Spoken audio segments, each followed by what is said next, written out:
পিরোজপুরের সাবেক দুই সংসদ সদস্য সমর জাউল করিম এবং মহিউদ্দিন মহারাজ ও উপজেলা চেয়ারম্যান মিরাজ মহারাজের বিরুদ্ধে স্থানীয় সরকার মন্ত্রণালয় দুদক মামলার সুপারিশ করবে জানিয়েছেন স্থানীয় সরকার উপদেষ্টা আসিফ মাহমুদ।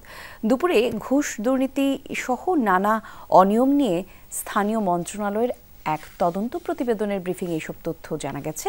আর পিরোজপুরের এলজিআরডি প্রকল্পে ১৬০০ কোটি টাকা আত্মসাতের অভিযোগে ১১ ইঞ্জিনিয়ারের বিরুদ্ধে বিভাগীয় ব্যবস্থা নেওয়া হবে এমনটাও জানান তিনি। ফেসবুকে ছড়িয়ে পড়া উত্তর সিটি প্রশাসক পদের ডিও লেটারটি সত্যতার কথা স্বীকার করেন আসিফ মাহমুদ।